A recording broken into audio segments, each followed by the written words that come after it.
Fala pessoal, tá no ar mais um vídeo do canal e eu vou falar sobre a Guerra de Canudos, um dos maiores movimentos da história do Brasil, de cunho popular, liderado por Antônio Conselheiro.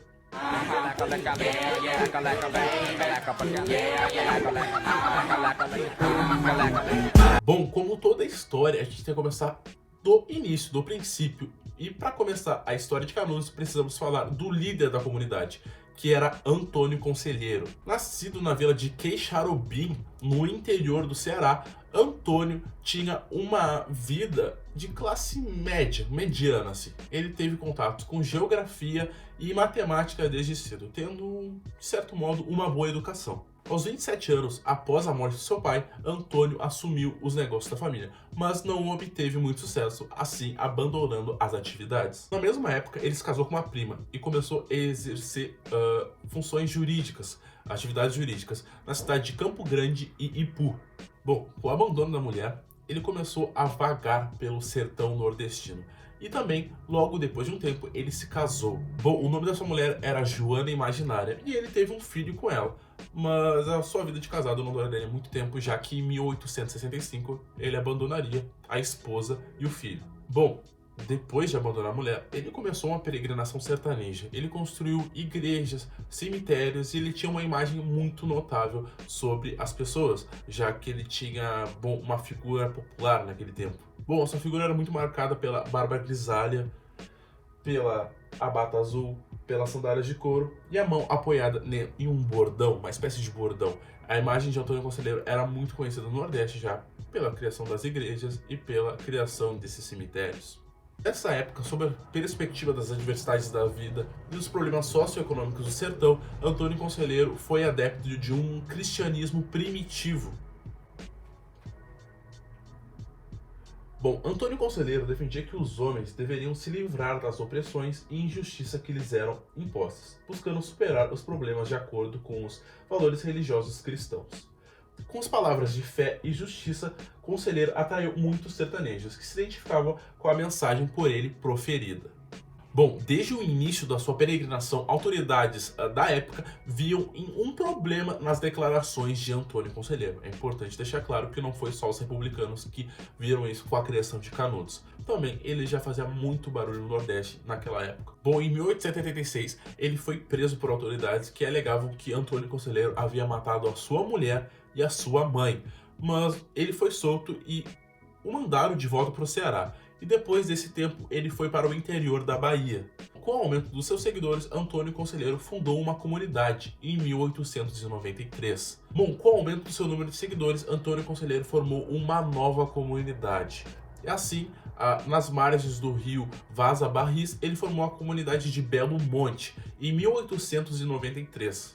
Bom, consolidando uma comunidade que não respondia às autoridades, a comunidade foi chamada por seus opositores de Comunidade de Canudos. Então, bom, a comunidade de Belo Monte virou Canudos, nome dado aos seus opositores que não concordavam que aquele território era uma terra que não respondia às autoridades vigentes no Brasil.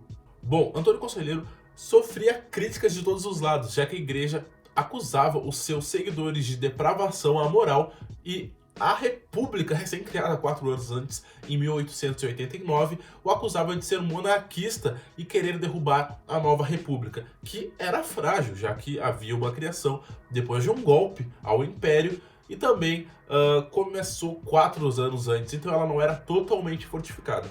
Bom, de todos os lados, Antônio Conselheiro sofria críticas. Bom, incriminada por diversos setores da autoridade da sociedade e diversos setores públicos, Canudos foi atacada pelos republicanos, mas diferente do que se acreditava na época, Canudos resistiu a 4 investidas militares. Somente na última expedição, na quarta, Canudos foi dizimada, já que ali eles começaram a utilizar metralhadoras e canhões. A população apta para o combate, que eram homens e rapazes, foi massacrada. A comunidade se reduziu a algumas centenas de mulheres, idosos e crianças. E o Antônio Conselheiro, que com a saúde fragilizada, morreu dias antes do último combate. Encontraram em seu corpo, não o trataram muito bem, já que deceparam a cabeça de Antônio Conselheiro e expuseram em praça pública.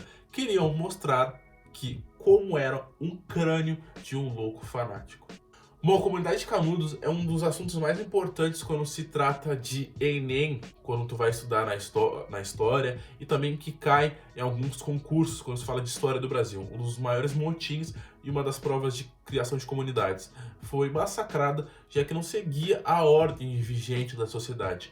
Massacrada de forma cruel pelos republicanos que haviam começado um golpe contra a monarquia, já que Dom Pedro II não foi deposto democraticamente, já que não existia democracia naquela época.